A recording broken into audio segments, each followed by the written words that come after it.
Sjećate se onog paradajza, ovog nema puno posla, kog nema šta da se radi. Pa to je taj paradajz koji ne treba da se kolja, koji je, nazvali smo ga paradajz za neradnike, nas neradnike koji nemamo puno vremena, a želimo da imamo svoj paradajz. Pa hajde da vidimo u kakvom je stanju i u kakvoj je kondiciji taj paradajz nakon samo 2 nedelje od sadnje.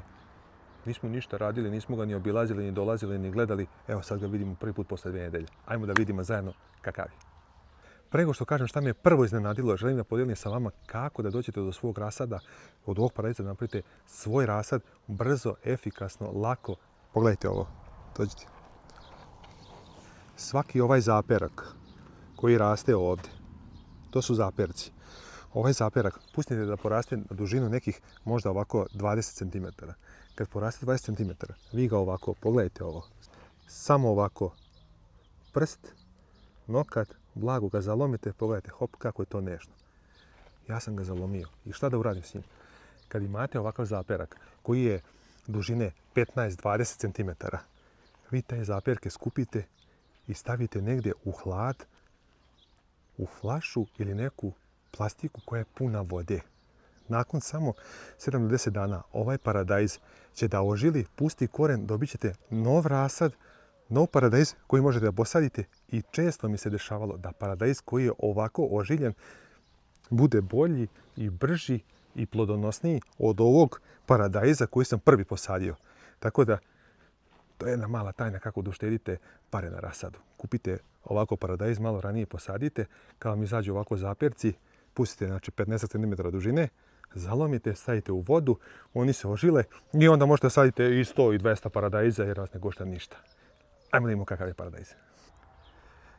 Prvo što me iznenadilo jeste da naš paradajz već ima plodove. Nakon samo 2 nedelje, pogledajte ovdje, već je formirao plod. Pogledajte ga. Ja sam zaista iznenađen. Ovdje možemo da primetimo zašto sam kopao široku rupu. Tu široka rupa je bila puna vode, punili smo je vodom, stavili smo đubrivo, peletirano đubrivo. Pogledajte boju ovog lista, pogledajte boju ovog stabla. Šta to govori? Pa to govori da se koren isprepletao dole kao prsti, kako sam rekao, i da čuva jedan drugog i spustili su se dole u dubinu. Pogledajte, ovo je sve suvo. Ja ovaj paradajz nisam zalivao uopšte. Ja sam njega posadio pre 2 nedelje, on je dobio pre par dana jednu ogromnu kišu. Pogledajte, ovo je prašina, ovo je sve suvo. Vidite, ne mogu prst da gurnem. Znači, ja od 100 kila kad se napnem ne mogu da gurnem. Zašto? Pa zato što nije zalivano. Znači, kao što sam rekao u videu, paradajz za neradnike. Zaista, nisam neradnik, a mogao bi postati uz ovaj paradajz.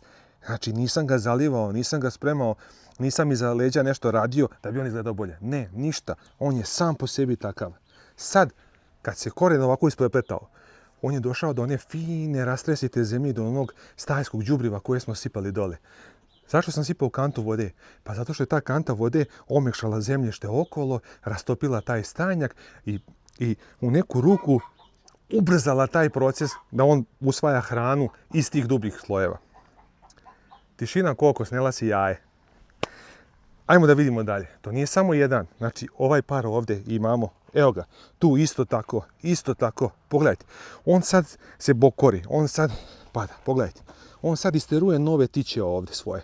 Pogledajte, on se tu tiča. Ako neko baš želi, može sa ove donje strane da zalomi ove tiče i da ga malo digne od zemlje. Recimo, da ne bi plamenjača, ako budu velike kiše, ne bi plamenjača dolazila sa ovih donjih listova koji vise dole na zemlji. Možete, a i ne morate to da uradite. Pogledajte, on će sad ovako da pada na stranu malo i ostavlja ovdje prostor novim tićima. Ovo sve su novi izdanci iz kojih će da idu novi cvetovi i novi plodovi. On će doći kao jedan lep žbun. Ovo je, da ponovim, ovo je paradajz koji je posađen pre 2 nedelje. Nakon sadnje smo ga zalili smo ga to jutro kad smo posadili, zalili smo još jednom to veče, poprskali smo ga protiv plamenjače i to je to. Soda bikarbona savršeno radi posao u ovom paradajzu. Ne morate kupovati neka skupa sredstva, tako da to isto tako pomaže. Imali smo jednu veliku oluju pre 3 dana zajedno sa tom kišom. To što smo sadili u paru i što su se korenovi sistem ovako, kao ruke, kao šaka. Tako se stegao. On je čuvao jedan drugog i nije ga vetar polomio. Što je jako značajno. Pogledajte. Svaki paradajz je isti. Znači, ajmo ovdje, vidite ovo. Pogledajte kako je ovaj poterao. Pogledajte koliko on plodova ima. Isto ćemo da razgrnemo, vidite ovo. Ovdje može malo da se razgrne, ali rastresi taj zemlja, ali ništa, vidite. Znači, od gore ništa nije zaliveno, ali on dole u dubljim tim svojim slojevima. Znači, kako je kopana rupa, tako je to nastalo rastresito. Kiša je padala, voda uvijek beži ka dole i sad je ostala ta vlaga zarobljena u korenom sistemu u toj dubokoj njegovoj jami. Znači, duboko je posađen, sve je rastresito. Evo ga i ovdje, pogledajte. Nakon samo 2 nedelje, pa ja se nadam da će za nekih 2 nedelje ovaj paradajz moći da se ubere, da se pojede za salatu. Divan, pogledajte. Evo vidite ovdje. Isto, pogledajte ga. Znači, on raste, pogledajte kako je debeo. Znači, kako je isfrezirano, kako je urađeno, tako je ostavljeno. Ništa nije kopano, ništa nije zalivano, ništa nije dodatno prskano, ništa nije đubreno. Pre 3 dana smo imali tu veliku oluju, sad je temperatura 30 stepeni. Namjerno snimamo, sad je možda nekih 2 sata popodne, temperatura je 30 stepeni. Ona temperatura 30 stepeni, nije se uvrnuo, nije tužan, list mu je modar, dobar. Pogledajte koliko je ovaj poneo plodova isto. Znači, nema laži, nema prevare. Dokazi su tu. Samo nam se nije jedan primio i to je ovaj ovdje. Ovdje smo isto tako sadili paradajz u paru. I ovaj, ne znam šta mu se desilo. Evo ga, tu je. Znači, to je ovaj. Ali više mi deluje da je bio slomljen nego da je došlo do nekog... Imali smo krticu. Znate kako? Imali smo krticu nakon sađenja, imali smo krticu koja je prošla kroz ceo ovaj paradajz. Evo vidite ovo ovdje. Vidite ovo ovdje. Ovo je krtičnjak, humka od krtice. Vidite ovo ovdje, humka od krtice. Znači, otporan je, dobar je, čak da ni krtica nije osušila. Da imamo svježu humku od krtice, evo je ovdje, ispod. Pogledajte. Ovo je od jutros napravljena humka od krtice.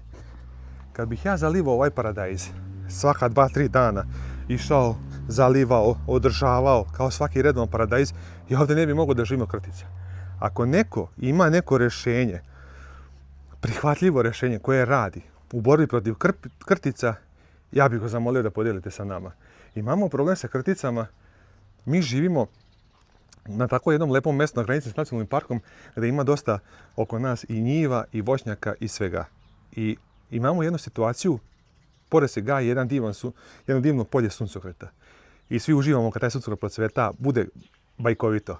Ali, kad dođu da poprskaju suncokret dok je mali, to smrdi neverovatno.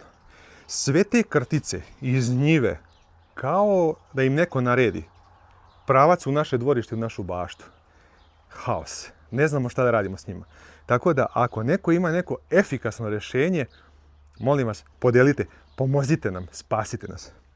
Što se tiče paradajza, mi ćemo da nastavimo da pratimo njegov rast, razvoj, kako izgleda. Ja se nadam da se sljedeći put vidimo u novom videu kad budemo imali prve plodove. Do tad, ja mislim da ovaj paradajz bi sad položio i prošao test. Koral za mene je odličan.